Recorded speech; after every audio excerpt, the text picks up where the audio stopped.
GLF's Brave New World welcomes you back to our second session of the day. Those of you who missed our earlier session today with His Holiness the Dalai Lama, with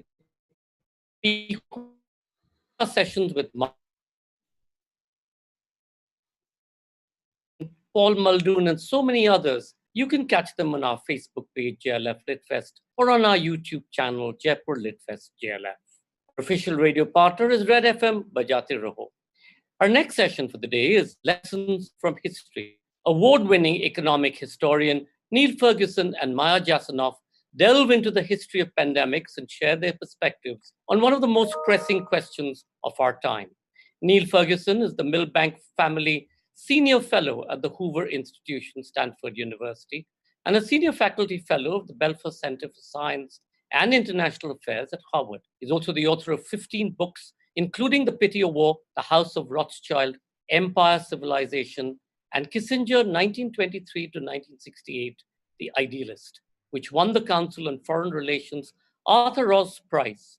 His most recent book, The Square and the Tower, was published in the US in 2018 and was a New York Times bestseller. Ferguson's detailed study of economic data on the pandemic tracks the path and predicts the future of today's world crisis. MayaJasanoff is the XD and Nancy Yang Professor of the Arts and Sciences at Harvard University. She's also the author of the prize-winning books Edge of Empire and Liberty's Exile, which received the 2012 National Book Critics Circle Award for Nonfiction and the George Washington Book Prize. Her 2017 book, The Dawn Watch, Joseph Conrad in a Global World, has been hailed as one of the most important books on colonialism to be written in our time. Her teaching and research extends from the history of the British Empire to global history and examines the dynamics of modern globalization.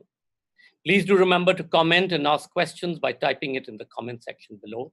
And in case any of you drop off due to bandwidth issues, you can find us on our YouTube channel, Jaipur Litfest JLF. And of course, if we drop off, which is most likely, I've dropped off 3 times already today, just hang in there and we'll be right back.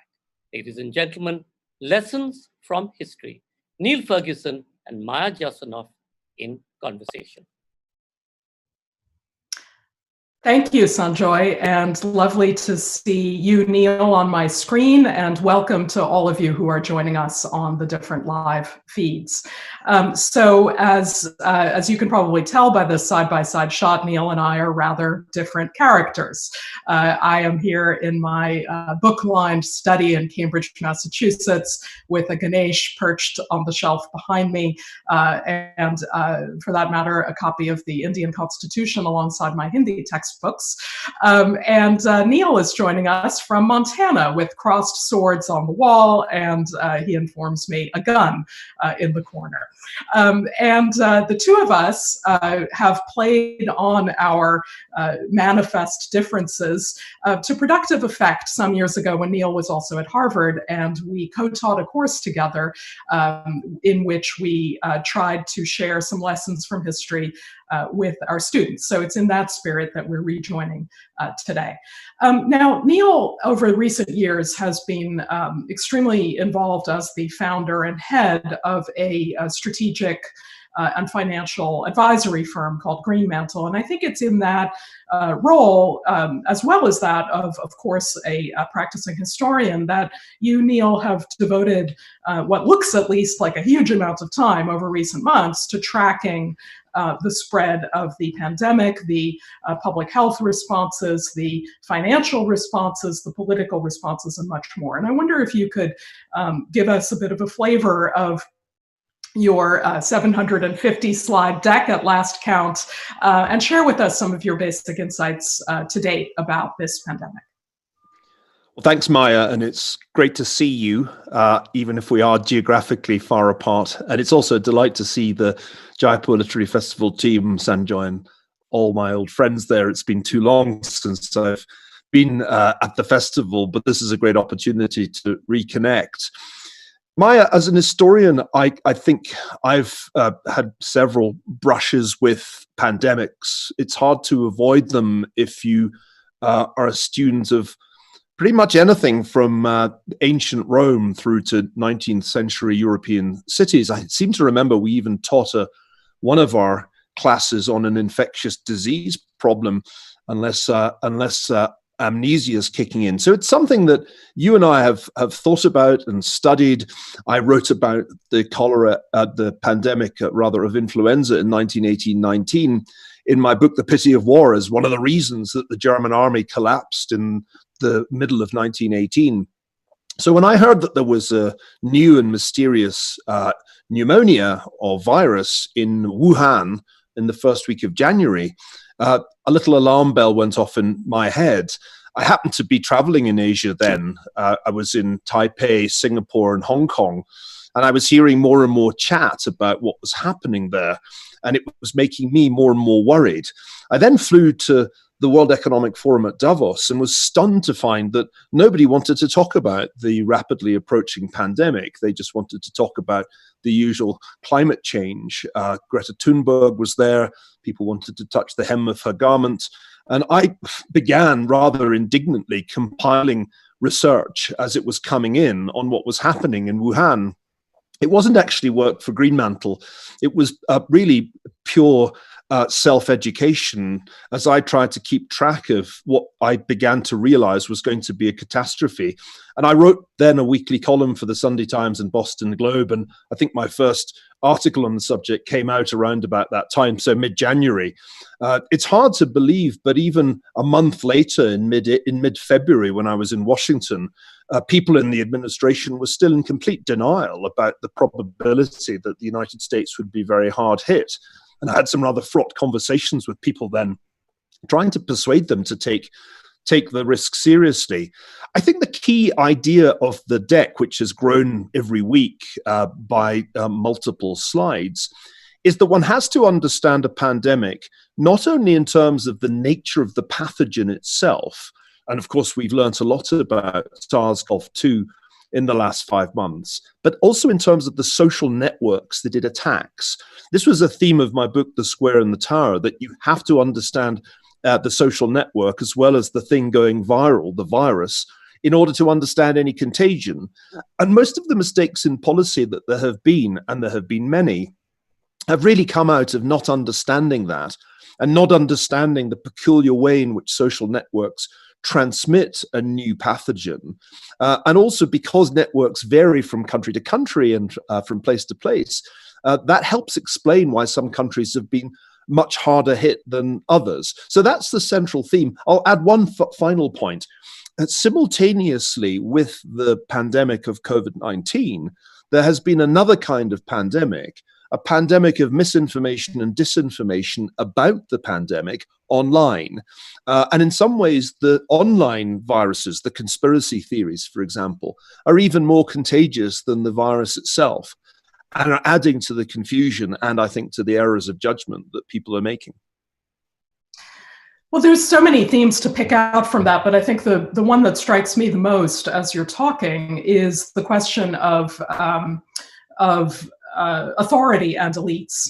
And your anecdote about Davos really captures something critically important, which is that the global elite inhabit an echo chamber which is remarkably oblivious to all sorts of things. For example, I myself was at a lunch at the Kennedy School here at Harvard the very day that Harvard had announced that it was sending undergraduates home to prevent a serious outbreak here on campus. And all kinds of experts of the sort who doubtless graced the halls of Davos were confidently claiming that this was a massive overreaction and that by the end of the year we would see that there were way fewer deaths from this new virus than there would be from the flu.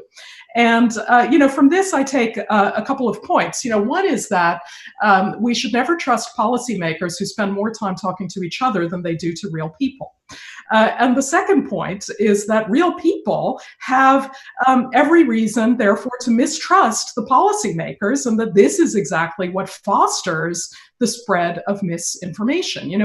What I see happening in this pandemic, and as one sees in many kinds of crises, wars, I think, being rather similar in part, or economic catastrophes, is that trends that had already been going on get amplified and deepened. And so the mistrust in authority and in what we could call traditional makers of authority, traditional disseminators of information, has been building for a very long time. And what we're seeing now is the complete collapse of those institutions and the faith in them. How does that resonate with you, and does that fit with earlier historical episodes? I think that's quite right. I mean, part of what happens when a new pathogen that is both contagious and deadly arises is that trust breaks down at the most fundamental level, in that you can't be quite sure if your neighbor or the person sitting next to you on the plane has the virus, and they can't be sure if you have it, especially if it's a virus like SARS-CoV-2, which can be carried without any symptoms by a really significant number of people who get it. So I think there's a sort of breakdown in the most fundamental kind of trust. And we can see that in earlier plagues, and I think the word's appropriate. You can see, for example, great crises that followed 1918-19, when the countries that were most affected by that particular pandemic saw real and lasting damage to social capital, to trust. But your question's really about the trust we should have in authority. And I think it's not surprising that that has taken a succession of blows, because actually the authorities have not been straight with the people from the get-go. The Chinese authorities in Wuhan, and then at the national level, sought to cover up what was happening and to hush up the doctors who were sounding the alarm in December, and conceivably also in November. We still don't really know what happened in Wuhan, except that there was a cover-up. The World Health Organization was in some measure complicit in that, because it was so keen to ingratiate itself with Beijing. And as a result, there was false information coming from the highest level, from the agency responsible for international pandemic preparedness and disease control. And it gets worse from there on. Not only, as everybody knows, did Donald Trump misunderstand the problem and go through a phase of denying altogether that there was a problem, but I think even worse, when he showed signs of concern in late January and called for a ban on Chinese passengers coming into the US, the entire liberal media erupted in a chorus of indignation, accusing him of racism. And actually, the number of articles that appeared in liberal publications making the argument you just alluded to, oh, it's no more serious than the seasonal flu, I lost count of. There were so many, mostly written by people wholly ignorant of the subject. Then you add another problem into the mix, the epidemiologists. Now, we're frequently told, it's sort of grown out of the Greta Thunberg movement, to trust the science, trust the science. But actually, the science of epidemiology is quite unscientific in some ways. And the really influential model that my near namesake, Niall Ferguson, was responsible for, the Imperial College model. By the way, I'm not him, just in case anybody's wondering. He spells his name Neil, and he's based in London. But his model, which led the British and American governments to panic in mid-March and start authorizing major economic lockdowns, turned out to be entirely a gimcrack piece of modeling that no serious data scientist could believe when they saw it. So I think there's just been multiple failures from the WHO down to Imperial College's epidemiologists, and it's left this humble historian rather staggered. I continue to be staggered at the ways in which people in public office misjudge the problem. A good example of this was the crazy decision by numerous states to shut down parks and beaches. This happened in California, where I'm normally based. You can't really get COVID-19 on a beach or in a park. In fact, it's better for people to be outdoors in fresh air and sunlight. But no, for weeks, those places were closed, and you had surreal episodes like the Californian police arresting a guy who was paddleboarding. The idea that there was anybody remotely endangered by this man paddleboarding was preposterous. So there's just been any amount of idiocy from the WHO right down to national, state, and municipal governments. And I don't blame people for being disillusioned and skeptical about what they're then told. One last point, masks. We were assured that we should not wear masks, that in fact there was no point in wearing them. This was a lie because there weren't enough masks to provide health workers with them. And it's not surprising that when the science made it clear that masks were absolutely crucial and should be worn in any crowded setting, that people were indignant because they had been lied to before on that subject. On the masks, I would add further that, when the CDC did say that it was advising that everybody wear masks, of course, where are people supposed to get masks? And we see an incredible failure of state capacity. It would be one thing if you said, okay, everyone should wear a mask, and these are the distribution points where you can get one, or we will be delivering them to houses through the post or something like that. But, simply declaring this by fiat and then leaving everybody to fend for themselves is a recipe for lack of adherence, shall we say. Now, you and I manifestly agree on the failures of traditional elites and authorities and all of the errors that have followed on this. But, I'm afraid that we may give people the impression in this that we actually agree about a lot of things when in fact we don't. And I would like to just point to a couple of the comments that you slid into your denunciation of the denunciation I would agree with of certain figures and power brokers, and point our listeners to the way in which you slipped in a denunciation of the liberal media for attacking Trump for stopping flights from China and accusing him of racism, and the other point that you're making about Greta Thunberg and trying to downplay the effects of climate change. And I would like to posit that two things can be true at once. It can be true that these authorities are wrong about how they've been handling the crisis. It can also be true that we have seen a pandemic of racism following in the wake of what Trump himself has labeled the Chinese virus, and that climate science and climate change is a real problem, albeit one that is unfolding on a different time scale. And so I would invite you to perhaps tell us a little bit about why you feel it is important to attack these other issues going on in our times as part of your pandemic study. Well, I think the point here is not to exonerate Trump. I think he mishandled the crisis in all kinds of ways that have hurt him politically. It's just to try to point out that the problem is not just at the top, and that the media narrative in the US and elsewhere tends to excessively focus on the individuals at the top. In a pandemic, actually, it's not the president or prime minister who's the key player. It's the bureaucracy, that part of the bureaucracy that's responsible for public health policy. And a really interesting question that we need to ask, and it hasn't really been asked much in the press, is what went wrong at the Department of Health and Human Services and at CDC, which is part of it? Why did they screw up so massively in January and February and right into March? Because we know the right response to the emergence of a novel coronavirus. We saw it in Taiwan, we saw it in South Korea. It's actually been a success story as far afield as New Zealand and Australia. But the United States, and I think also the United Kingdom, did disastrously badly. And I think that can't just be blamed on Donald Trump and Boris Johnson. I think it lies much more deeply inside the administrative state. CDC failed disastrously to ramp up testing. It actually managed to reduce the number of tests that were being done. And I think that had to do with its sclerotic bureaucracy. There was a good piece in the New York Times about this, a very rare example of a journalistic inquiry into what had gone wrong in public health policy. But there's a much bigger question that puzzles me. On paper, the United States and the UK were the best prepared countries for a health emergency like this.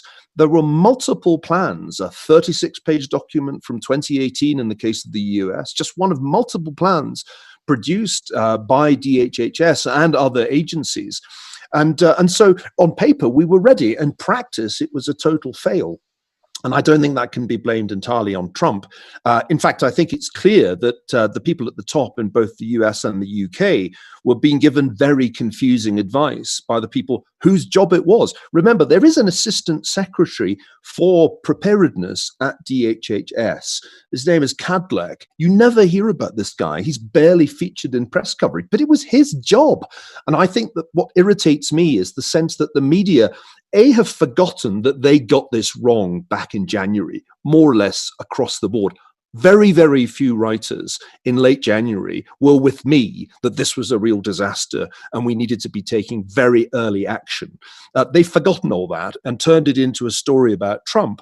But I don't think it is just a story about Trump. It's like saying, to give you a completely different example, that the Space Shuttle Challenger blew up when Ronald Reagan was president, therefore it was somehow his responsibility. Disasters, it seems to me, expose failures at the level of public policy and bureaucracy. As Richard Feynman showed in a brilliant book on the Challenger disaster, the reason it happened was that mid-level NASA bureaucrats covered up the risk that their engineers were telling them about. And that's the point of failure that often turns out to matter. Richard Evans, an historian with whom I have a terrible personal relationship, did write a wonderful book on the Great Cholera epidemic that swept Hamburg in 1892. And he showed that the reason that happened was that ultimately the Hamburg city authorities had not been able to get property owners to allow them to modernize the water and sewage infrastructure of the city.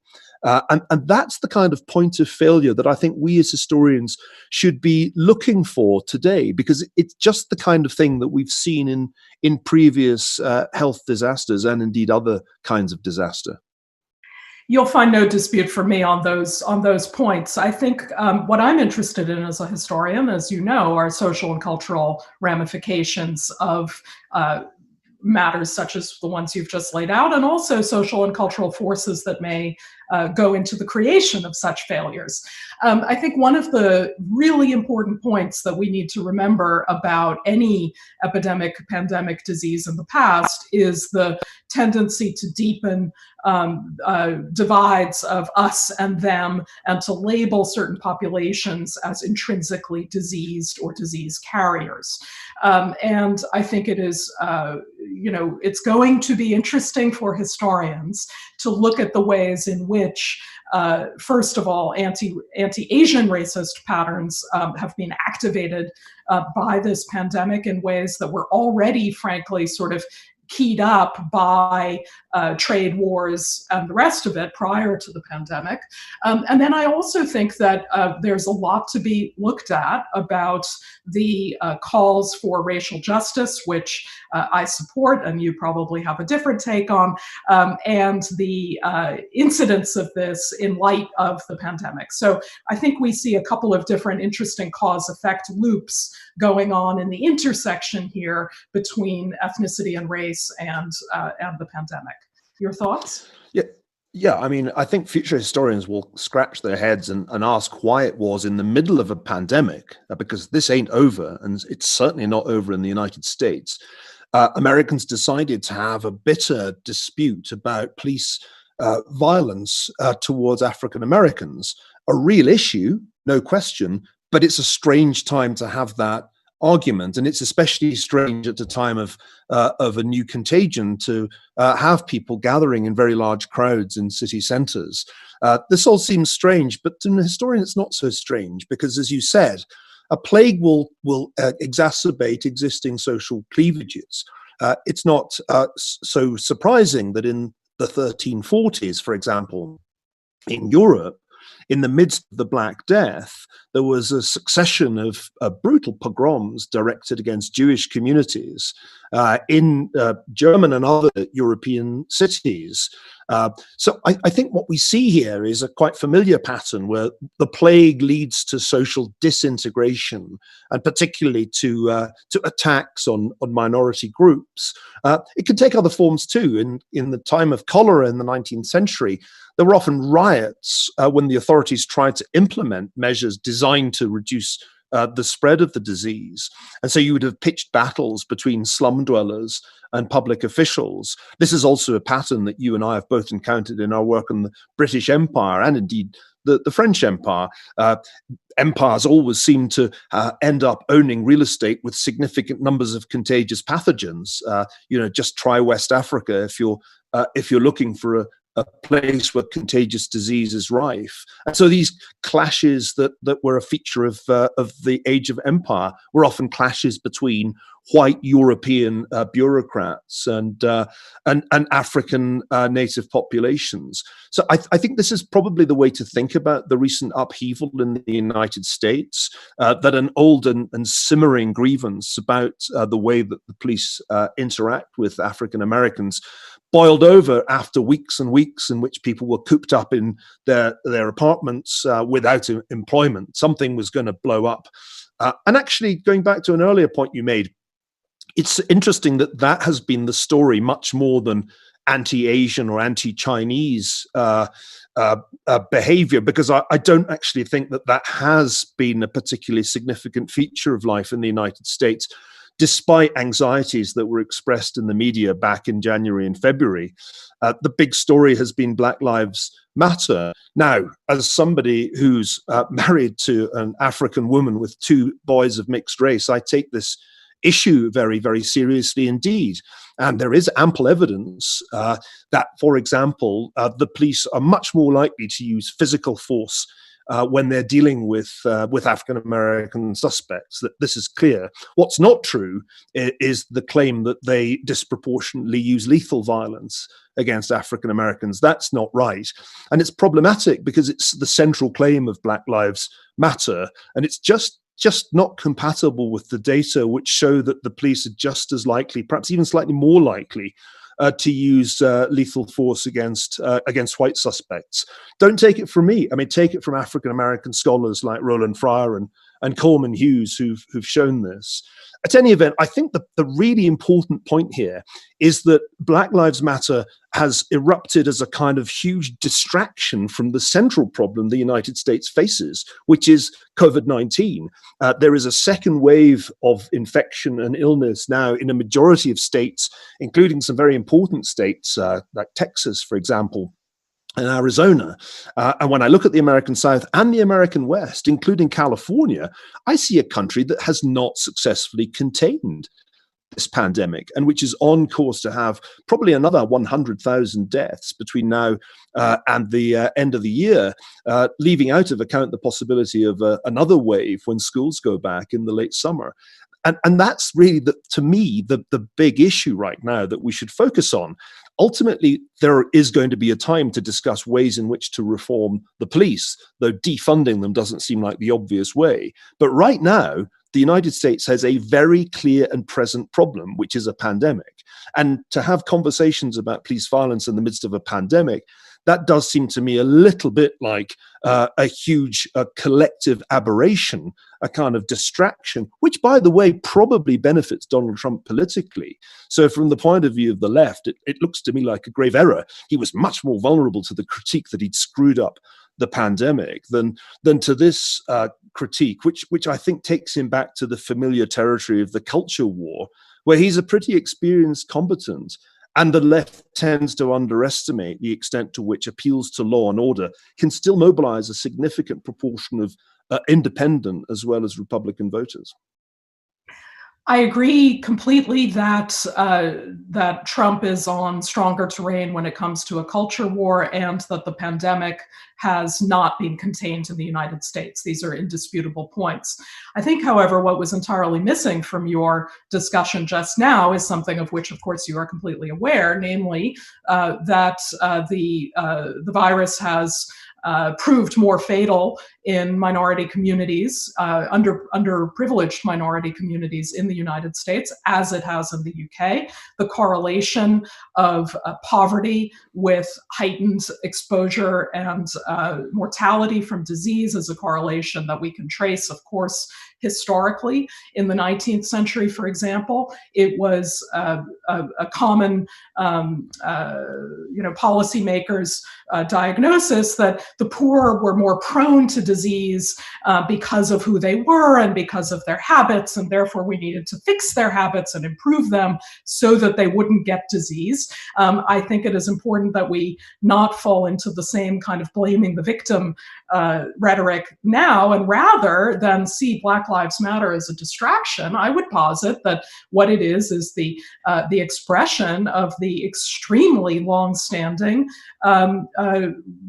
real, as it were, epidemic in the United States, which is that poor African Americans, Latinx populations have been, essentially placed in dangerous situations to their health and safety for an incredibly long time. The pandemic has made everybody see that, and that while perhaps reforming policing is only one piece of a much larger problem, I would suggest that the big problem in the United States is to deal with this radical social injustice and inequality in the American population.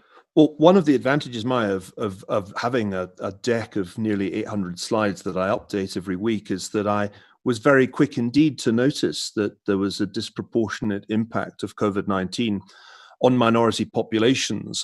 As soon as this was first being reported and was first seen, actually it was in the British data that I first saw it, and then it became clear in the United States. So it's something that I wrote about in that deck, and I've constantly highlighted before the great eruption of popular protest that followed the murder of George Floyd. But here's an interesting a couple of points. The first is that this great imbalance, this great mortality rate that we see from COVID-19 in African American and other populations, Native American mortality is even higher in relative terms, which we also see in the UK, not only in the Caribbean population, but in South Asian origin populations too. This is something that can't exclusively, I think, be explained in terms of socioeconomic inequalities. The problem is that if there are some genetic dimensions to the differential incidence of COVID-19, we're not allowed to research them. And this is a really interesting puzzle, which I would have thought you, as someone interested in genetics and history, would be struck by. There was actually an article published in one of the British medical journals essentially saying there can't be research into the possibility of genetic explanations because that kind of research has some kind of bad history that we can't legitimize. But that's nuts. If we want to study the genetic structure of the virus, and we've done that a lot, we really need to be thinking about genetic explanations for the radically different incidence of COVID-19 around the world. I mean, why has Japan had so much less mortality compared with other comparably large countries? It didn't do any of the things that they did in South Korea and Taiwan. So there's a kind of puzzle here.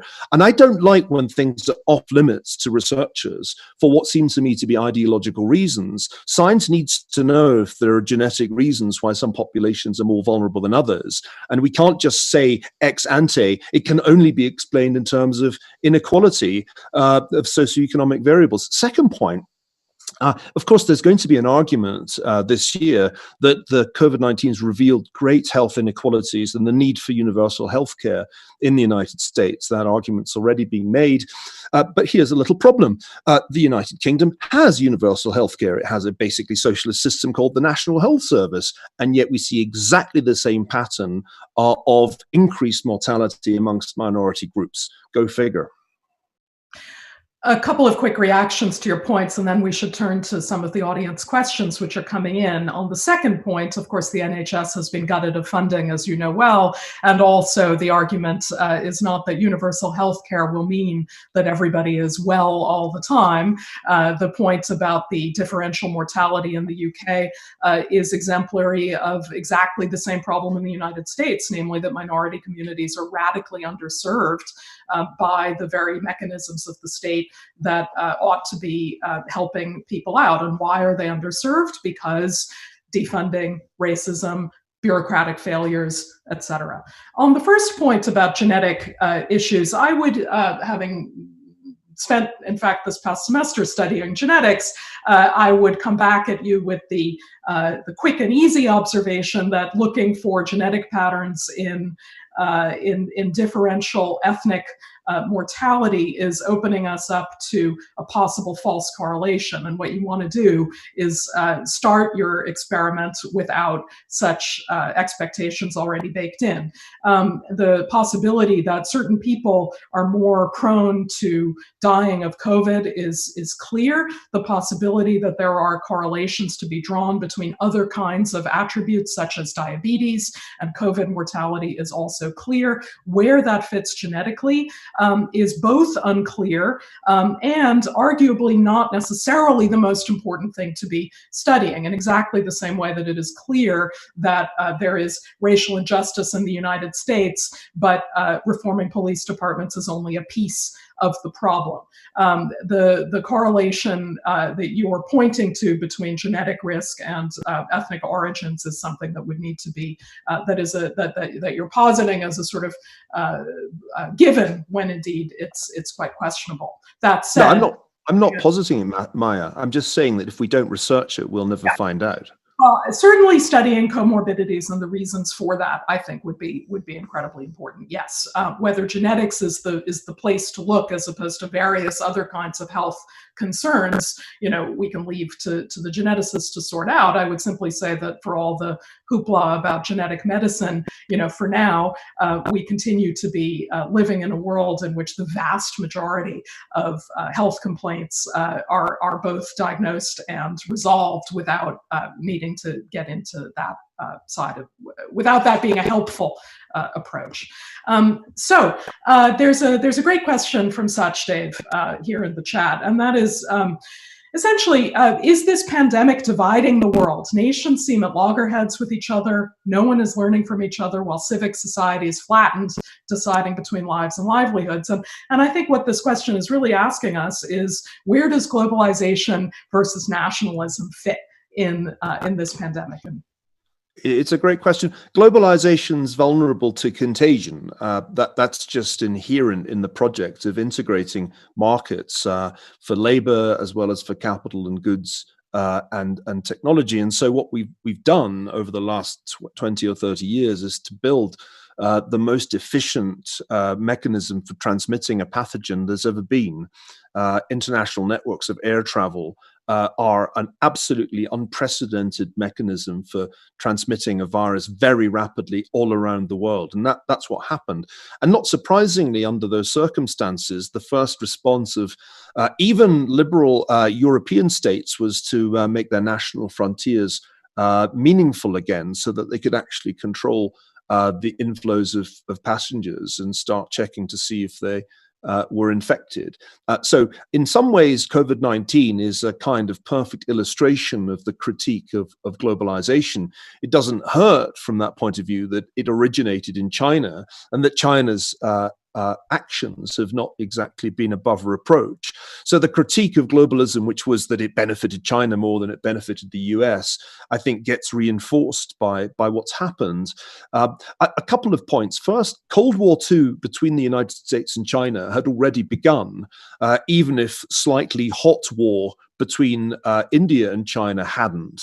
I think the pandemic is exacerbating existing geopolitical rifts, but it didn't start them in the sense that these rifts existed before. The second point I'd make is a more optimistic one. Europe hasn't fallen apart, though it seemed as if it might right at the beginning. And if anything, the move in Europe has been to greater fiscal integration, something that some of us called for back in the period after 2008, 2009, and it didn't happen then. And finally, although the US and China are at loggerheads on a whole range of issues, from trade to technology, when it comes to scientific cooperation, I've been very impressed by the extent to which that has continued. And if you want to feel optimistic about the world, then look, as I've been doing, look at the extraordinary outpouring of research that there has been to try to understand the properties of SARS-CoV-2 and the incidences of COVID-19, the disease it causes. Every day I'm reading papers by scientists from all over the world, including Chinese scientists, sometimes working with American scientists. So in the realm of science, I think cooperation has been exemplary, and also competition. There are more than 100 different vaccine projects underway all over the world. The race is on to try and find a vaccine. And although it's a competitive race, it's not one in which I think scientific information is not being shared. On the contrary, you're judged by how quickly you publish the results of your research. So it's not all bad. That would be my response to the question. Another question from our friend William Dalrymple, who is curious to know predictions going forward. How long do you think we're going to be haunted by this? And I would actually add to that one other thing I've been musing about. You and I have both been emphasizing the degree to which this pandemic is deepening and exacerbating existing problems. Is there any new problem that has emerged from the pandemic that we're all going to be talking about for the next decades that we hadn't faced before this? Well, I think the two questions, yours and William's, are related. If we're to try and understand what the world looks like, let's assume that there isn't a quick and reliable vaccine that's available on a massive scale. I think that's an important assumption because despite all these many projects that are underway, it's not a slam dunk that you get a vaccine inside 12 months. And there certainly isn't going to be a vaccine this year that's widely available.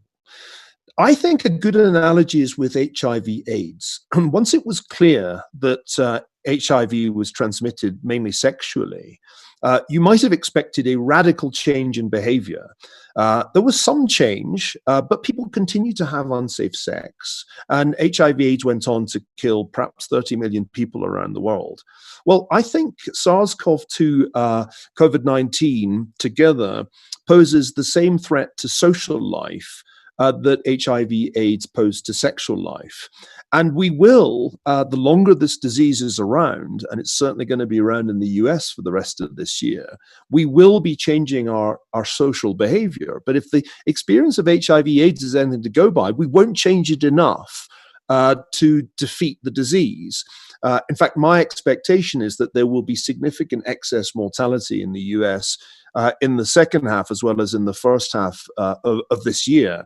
Of course, there's a huge imponderable, we haven't even touched on it, and that is just how bad it's going to be in South Asia, or for that matter in sub-Saharan Africa.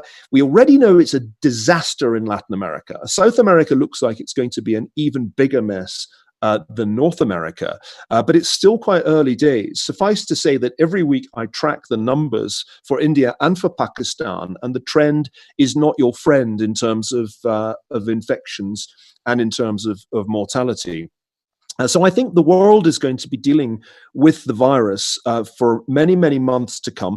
Historically, pandemics are at least 2-year affairs. That's the lesson of the great influenza pandemics of the last century and a bit.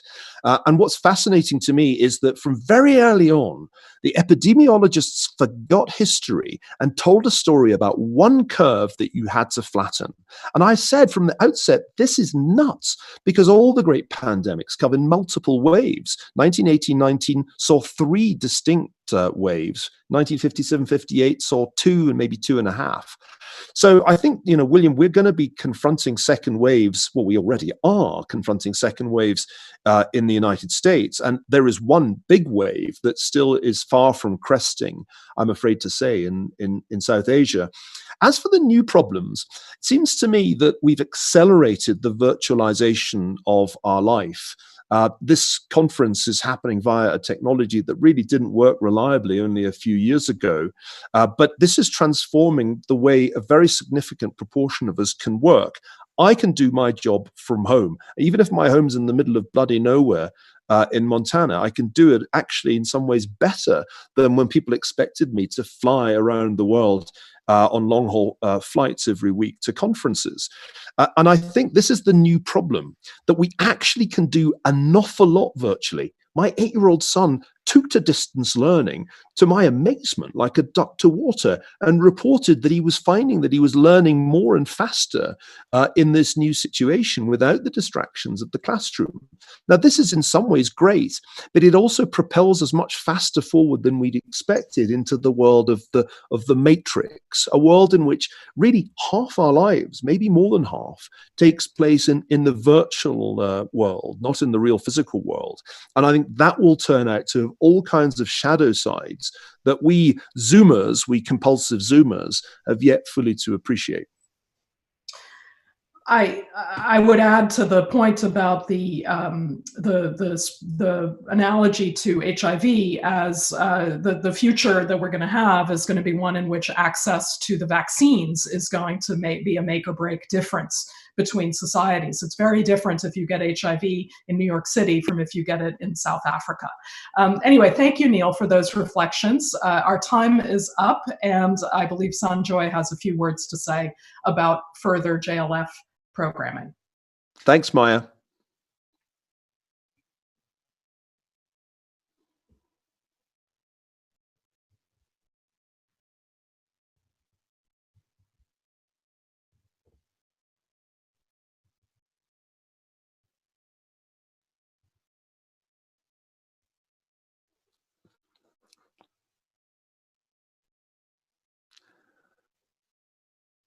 Maya, I'm not hearing Sanjoy. Are you? I am not hearing Sanjoy. I'm not sure what our audience is hearing, but he popped up in the dialogue. Unfortunately, I think we're having really bad